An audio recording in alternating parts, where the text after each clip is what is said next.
Good morning बच्चों। आज हम विज्ञान जो आपका इसमें जो भाग है जीव विज्ञान, ठीक, जीव विज्ञान का चैप्टर थर्ड आनुवांशिकता एवं जैव विकास का अध्ययन करेंगे। ठीक, आपने सेकेंड चैप्टर में आनुवांशिकता के विषय में पढ़ा है कि आनुवांशिकता क्या होती है। तो हम सबसे पहले इसमें जो पहली हेडिंग है, ठीक, वो आनुवांशिकता ही है। तो आपने कुछ अध्ययन किया है, ठीक। अब फिर से हमें यहाँ से स्टार्ट करना है क्या, आनुवांशिकता से। तो यहाँ पर क्या कह रहा है, पाठ का नाम क्या, आनुवांशिकता एवं जैव विकास। तो सबसे पहले हेडिंग है इसमें आनुवांशिकता क्या है, ठीक, देखेंगे। ठीक, आनुवांशिकता, ठीक, आनुवांशिकता क्या है कि आपने पढ़ा है, ठीक। तो क्या कह सकते हैं कि जनकों से संतति में लक्षणों के स्थानांतरण की क्रिया, ठीक, जनकों मतलब माता पिता, ठीक, माता पिता से संतति में, संतान में, ठीक, संतानों में लक्षणों के स्थानांतरण की क्रिया आनुवांशिकी कहलाती है। ठीक है, वे पदार्थ जो लक्षणों का स्थानांतरण करते हैं, ठीक, वे कुछ पदार्थ होते हैं। तो क्या कह रहे हैं, वे पदार्थ जो लक्षणों का स्थानांतरण करते हैं, तो वे आनुवांशिक पदार्थ कहलाते हैं। ठीक है, तो अगर प्रश्न आता है कि आनुवांशिकी क्या है, तो हमें बताना है कि जो माता पिता से लक्षण अपनी संतानों में जाते हैं, ठीक, मतलब स्थानांतरण होते हैं, ठीक, वे क्या होते हैं, वे आनुवांशिकी कहलाते हैं। ठीक है, और पदार्थ अगर कहा जाए पदार्थ तो पूछा जाए तो बताना कि वे पदार्थ जो लक्षणों का स्थानांतरण करते हैं, ठीक, आनुवांशिकी पदार्थ कहलाते हैं। फिर देखिए आगे, डीएनए तथा आरएनए आनुवांशिक पदार्थ कहलाते हैं। ठीक, लक्षण जनकों से संतति में किस प्रकार स्थानांतरित होते हैं तथा किस प्रकार अपना प्रभाव दर्शाते हैं, ठीक, अर्थात आनुवांशिकी का अध्ययन आनुवांशिकता कहलाता है। ठीक है, फिर देखिए आनुवांशिक लक्षणों का नियंत्रण, ठीक, जीनों द्वारा किया जाता है।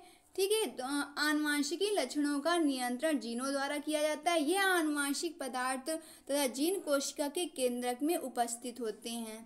ठीक, तो कहाँ पर उपस्थित होते हैं, जीन कोशिका के केंद्रक में उपस्थित होते हैं। ठीक, क्या कह रहे हैं कि ये आनुवांशिक पदार्थ तथा जीन, ठीक, कोशिका के केंद्रक में उपस्थित होते हैं। फिर देखेंगे आगे वंशानुगत क्या है। ठीक, तो वंशानुगति क्या है कि वे लक्षण जो जनकों से संतति में जाते हैं, ठीक, वे लक्षण जो माता पिता से संतानों में जाते हैं, ठीक, वे वंशागत लक्षण कहलाते हैं तथा यह क्रिया वंशानुगति कहलाती है। ठीक, वे जीव जिनमें वंशानुगत होती है, ठीक, वंशानुगत जीव कहलाते हैं। फिर देखिए आगे, आनुवांशिकी का जनक ग्रेगर जॉन मेंडल को कहा जाता है। ठीक है, तो आनुवांशिकी का जनक किसको कहा जाता है, ग्रेगर जॉन मेंडल को कहा जाता है।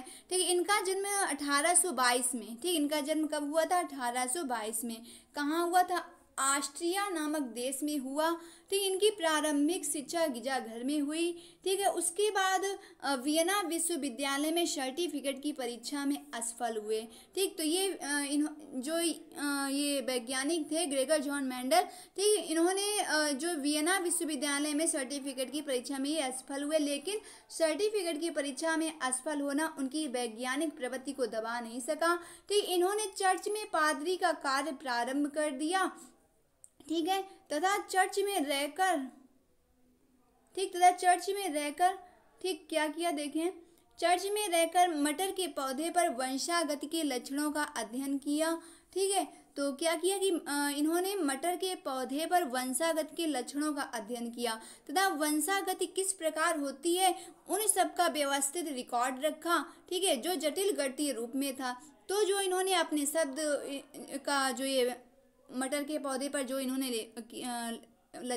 प्रयोग किया था, ठीक, उसको इन्होंने एक रिकॉर्ड के रूप में इसको दिया। ठीक, इन्होंने व्यवस्थित किया और ये जो व्यवस्थित किया था उसको इन्होंने गणितीय रूप में, ठीक, जटिल गणितीय रूप में इसको दिया था। ठीक, तो इन्होंने क्या किया, इसका जो पूर्ण अध्ययन करने के बाद इन्होंने इसका पूर्ण अध्ययन की, ठीक, यहाँ पर अध्ययन किया। फिर अध्ययन करने के बाद इन्होंने क्या किया कि नोट्स जो थे वो वैज्ञानिक संस्था को दिए। उस समय के वैज्ञानिकों को जटिल गणितीय रूप में होने के कारण ठीक नोट्सों को समझ नहीं सके, तो इनके जो वर्ड थे ठीक वे बहुत कठिन शब्द थे। ठीक, तो वो जो है वैज्ञानिक इनके नोट्स को समझ नहीं पाए और उन्होंने क्या कर दिया, अमान्य कर दिया। ठीक ठीक, रिजेक्ट कर दिया, अमान्य कर दिया। ठीक, इसके बाद देखें ये सुनने के बाद ठीक मेंडल हार्ट अटैक के शिकार हुए। ठीक, इसके बाद जो क्या हुआ कि जो मेंडल वैज्ञानिक थे इन्हें हार्ट अटैक आया। ठीक, उसके शिकार हुए। ठीक, और 1882 में इनकी क्या हो गई, मृत्यु हो गई। ठीक, इसके बाद देखेंगे आगे, वैज्ञानिकों ने जब अन्य खोजकर्ताओं के नोट्स पढ़े तो पाया कि उनके नोट्स मेंडल के नोट्सों का केवल 10% थे। ठीक, तो वैज्ञानिक ने जब केवल पहले इनका ही नोट्स पढ़ा था और रिजेक्ट कर दिया था, इसके बाद इन्होंने कई वैज्ञानिकों के नोट्स पढ़े तो पता इनको चला, जो वैज्ञानिक थे उनको पता चला कि इनके नोट्स ज़्यादा अच्छे थे। ठीक, तो क्या कह रहा है कि इनके नोट्स मेंडल के नोट्सों का केवल 10% थे। ठीक है, अतः मेंडलवाद की पुनः खोज हुई। ठीक, फिर उनको लगा कि फिर क्या किया कि मेंडलवाद की पुनः खोज हुई। ठीक, इसके बाद देखिए मेंडल के जीते जी उनके नोट्सों को मान्यता नहीं मिल सकी।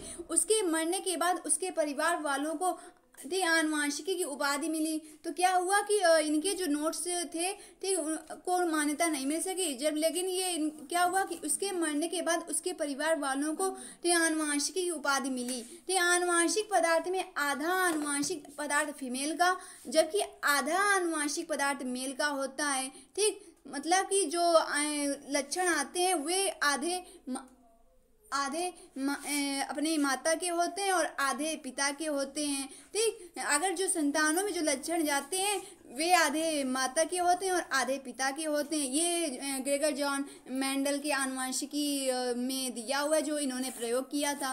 ठीक, इसके बाद देंगे लेकिन संतान में कौन सा प्रभाव होता है, कह रहा है कि लेकिन संतति में कौन सा प्रभाव होता है यह मेंडल के प्रयोगों से पता चलता है। ठीक, इसके बाद देखेंगे आगे अगली हेडिंग कौन सी है, तो देखेंगे वंशागत में मेंडल का योगदान। ठीक, तो वंशागत में मेंडल का योगदान क्या है देखें। ठीक, वंशागति को समझाने के लिए मेंडल ने 2 प्रयोग किए। ठीक, वंशागति को समझाने के लिए मेंडल ने 2 प्रयोग किए जिसके लिए उन्होंने नर व मादा में विपर्यासी लक्षणों को चुना जो प्रभावी एवं अप्रभावी 2 प्रकार के होते हैं। तो इन्होंने क्या किया कि नर व मादा में विपर्यासी लक्षणों को चुना। ठीक, जो प्रभावी एवं अप्रभावी 2 प्रकार के होते हैं। फिर देखें जैसे मटर के पौधे लंबे प्रभावी लक्षण हैं जबकि मटर के पौधे बौने अप्रभावी लक्षण हैं। ठीक, इस प्रकार का जो गोल बीज प्रभावी जबकि झुर्रीदार बीज ठीक अप्रभावी लक्षण है। ठीक है, मटर की फूली हुई प्रभावी जबकि पिचकी हुई अप्रभावी होती है। ठीक, तो ये किया इन्होंने। इसके बाद देखेंगे आगे, तो आगे देखते हैं कौन सी हेडिंग है, क्या है प्रथम प्रयोग किया इन्होंने। ठीक, सबसे पहला इनका प्रयोग किया एकल संकर संकरण। ठीक है, तो ग्रेगर जॉन मेंडल का प्रथम प्रयोग है एकल संकर संकरण। तो देखिए इसके अंदर क्या है कि एक जोड़ी विपर्यासी लक्षणों वाले जनकों के बीच परागण अथवा संकरण कराने की क्रिया एक संकर संकरण कहलाती है। ठीक, एक जोड़ी विपर्यासी लक्षणों वाले जनकों के बीच परागण अथवा संकरण कराने की क्रिया एक संकर संकरण कहलाती है। ठीक, मेंडल ने एकल संकर संकरण में एक जोड़ी विपर्यासी लक्षणों वाले जनकों को लेकर संकरण कराया तथा प्रथम पीढ़ी प्राप्त की अथवा ऐसे मेल एवं फीमेल को चुना जिनमें एक जोड़ी लक्षण एक दूसरे के विपरीत थे। ठीक, तो इन्होंने क्या किया कि ठीक ऐसे मेल एवं फीमेल को चुना जिसमें एक जोड़ी लक्षण एक दूसरे के विपरीत थे। ठीक, तो इसके बाद देखें क्या किया। ठीक, जैसे में ले लेते हैं लंबे पौधे। ठीक, टीटी इसको बोलेंगे लंबे पौधे टीटी एवं बौने पौधे क्या है स्मॉल टीटी। ठीक, तो में संकरण कराया। ठीक, तो हमने ये मान लिया। ठीक, लंबे पौधे क्या है कैपिटल टीटी और एवं बौने पौधे क्या है स्मॉल टीटी। ठीक, तो में संकरण कराया। इनमें लंबा पौधा प्रभावी होता है।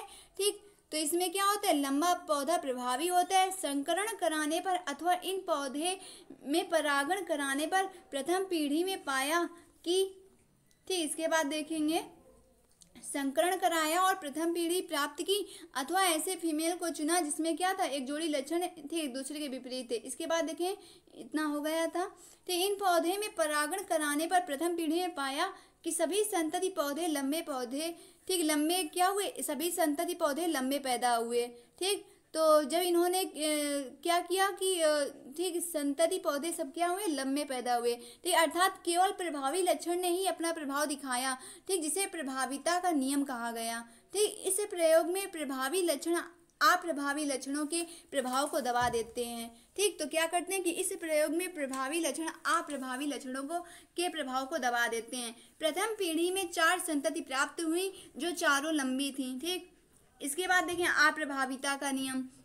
तो अप्रभाविता का नियम क्या है कि एक संकर संकरण की प्रथम पीढ़ी से द्वितीय पीढ़ी प्राप्त करने पर अप्रभावी लक्षण भी अपना प्रभाव दर्शाते हैं।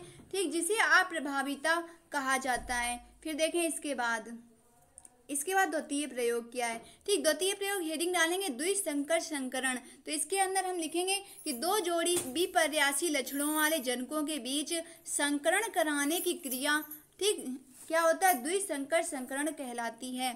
ठीक, अथवा ऐसे जनक जिनमें 2 जोड़ी विपरीत लक्षण पाए जाते हों, ठीक, उनमें संकरण कराने की क्रिया द्विसंकर संकरण कहलाती है। फिर देखेंगे द्विसंकर संकरण में प्रथम पीढ़ी में तो प्रभावी लक्षण अपना प्रभाव दिखाते हैं, लेकिन द्वितीय पीढ़ी में नहीं दिखाते हैं। ठीक, तो ये हो गया आपका द्विसंकर संकरण। फिर देखो इसके बाद कौन सी हेडिंग है, स्वतंत्र, ठीक, अपव्यूहन का नियम। तो इसके अंदर हम क्या लिखेंगे कि इस नियम का प्रतिपादन भी मेंडल ने किया, जिसके अनुसार द्विसंकर संकरण की प्रथम पीढ़ी से द्वितीय पीढ़ी प्राप्त करने पर प्रत्येक लक्षण की वंशागति स्वतंत्र रूप से होती है। तो एक लक्षण की वंशागति पर दूसरे लक्षण का कोई प्रभाव नहीं पड़ता है। ठीक, तो ये हो गया। फिर देखें इसके बाद क्या हेडिंग है, ठीक, प्रोटीन। प्रोटीन क्या है, तो इसके अंदर हम लिखेंगे कि वे संरचनाएं, ठीक, जो रोगाणुओं को नष्ट करने में सहायक होती हैं। प्रोटीन क्या है कि वे संरचनाएं, ठीक, जो रोगाणुओं को नष्ट करने में सहायक होती हैं, प्रोटीन कहलाती हैं। प्रोटीन का निर्माण 20 प्रकार के अमीनो अम्ल से होता है। ठीक, प्रोटीन का निर्माण किससे होता है, 20 प्रकार के अमीनो अम्लों से होता है। फिर इसके बाद हेडिंग है प्रोटीन संश्लेषण। तो प्रोटीन संश्लेषण का कार्य जीनों द्वारा नियंत्रित होता है। ठीक, जीनों के पास विशेष प्रकार की प्रोटीन के संश्लेषण के लिए विशेष प्रकार की सूचना होती है, जिसे डीएनए पढ़कर प्रोटीन का निर्माण करता है। प्रोटीन के संश्लेषण को सेंट्रल डोग्मा सिद्धांत के आधार पर समझा जा सकता है।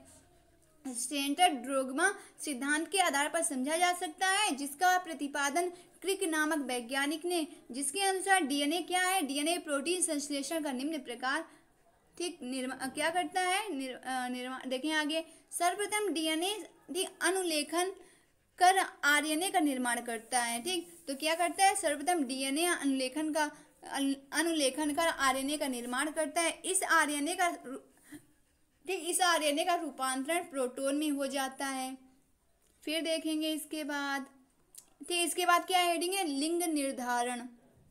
ठीक है, इसके बाद लिंग निर्धारण है। तो देखेंगे लिंग निर्धारण क्या है। तो इसके अंदर हम लिखेंगे कि लिंग निर्धारण अथवा संतति, ठीक, लिंग निर्धारण अथवा संतति में मेल फीमेल का निर्धारण गुणसूत्रों द्वारा किया जाता है। ठीक, तो यहाँ पर क्या कह रहा है कि लिंग निर्धारण अथवा संतति में मेल फीमेल मतलब स्त्री पुरुष, ठीक, का निर्धारण गुणसूत्रों द्वारा किया जाता है। ठीक, जो कोशिका में ही उपस्थित होती है। ठीक, तो ये हो गया लिंग निर्धारण। इसके बाद देखेंगे चित्र बना हुआ है। ठीक, एक्स वाई क्या है, ये लड़के का चित्र बना है, ये एक्स है, ये क्या है यहाँ पर, ठीक, यहाँ पर ये एक्स वाई क्या है, ये आपके मेल हैं। ठीक है, और एक्स क्या है, ये फीमेल है। ठीक, तो यहाँ पर मेल और फीमेल दिए हुए। इसके बाद देखेंगे, ठीक है, तो यहाँ पर देखिए आगे नीचे लिखा है, ये क्या है, नर है। ठीक, ये क्या है, मादा। ठीक, तो ये नर हो गई, ये मादा हो गई। इसके बाद देखिए, ठीक, ये युग्मक का चित्र बना है। इसके बाद देखें आगे, ठीक, एक्स वाई, हाँ, अब देखिए यहाँ पर क्या हुआ है। ठीक, ये चित्र बना है, इसको बना लेना है। इसके बाद देखेंगे, हेडिंग डालेंगे मानव में लिंग निर्धारण। ठीक, तो हम क्या लिखेंगे इसके अंदर कि मानव कोशिका में 23 जोड़ी गुणसूत्र पाए जाते हैं। ठीक, मानव कोशिका में 23 जोड़ी गुणसूत्र पाए जाते हैं, जिनमें से प्रथम 22 जोड़ी गुणसूत्र नर व मादा में एक समान होते हैं। ठीक, तो क्या कह रहा है कि मानव कोशिका में 23 जोड़ी गुणसूत्र पाए जाते हैं, जिनमें से प्रथम 22 जोड़ी गुणसूत्र नर व मादा में एक समान होते हैं। ठीक, फिर देखें लिंग। ठीक, लिंग निर्धारण इन 22 जोड़ी गुणसूत्रों पर निर्भर नहीं करता है, क्योंकि ये नर व मादा में एक समान यक्ष प्रकार के होते हैं। ठीक है, अतः इन्हें आलिंग गुणसूत्र कहा जाता है। ठीक, अंतिम 23वां जोड़ा गुणसूत्र नर में यक्ष वाई प्रकार का, जबकि मादा में यक्ष प्रकार का होता है, जो लिंग का निर्धारण करता है कि लड़का होगा अथवा लड़की, जिसे लिंग गुणसूत्र कहा जाता है। ठीक, तो क्या कह रहा है कि जो गुणसूत्र नर में होता है वो यक्ष वाई प्रकार का होता है। ठीक, जबकि मादा में यक्ष प्रकार का होता है। ठीक, जो लिंग का निर्धारण करता है कि लड़का होगा अथवा लड़की। ठीक, तो जिसे लिंग गुणसूत्र कहा जाता है। ठीक, अब इसके आगे देखें, जब नर का यक्ष गुणसूत्र मादा के यक्ष गुणसूत्र से मिलता है तो यक्ष प्रकार का गुणसूत्र का बनता है। ठीक, तो क्या कह रहा है कि जब नर का यक्ष गुणसूत्र मादा के यक्ष गुणसूत्र से मिलता है तो यक्ष प्रकार का गुणसूत्र का बनता है। ठीक, जो कि मादा गुणसूत्र है, अतः लड़की का जन्म होता है। ठीक, लेकिन यदि नर का वाई गुणसूत्र मादा के यक्ष गुणसूत्र से मिलता है तो यक्ष वाई प्रकार का गुणसूत्र बनता है। ठीक, जो नर गुणसूत्र है, अतः लड़के का जन्म होता है। फिर देखें इसके आगे लिंग गुणसूत्र क्या है, तो देखें इसके अंदर पढ़ेंगे कि वे गुणसूत्र जो लिंग निर्धारण करने के लिए उत्तरदायी होते हैं लिंग गुणसूत्र कहलाते हैं। जैसे मानव में अंतिम 23वां जोड़ा गुणसूत्र। ठीक, फिर देखें इसके आगे हेडिंग क्या है। ठीक है, हेडिंग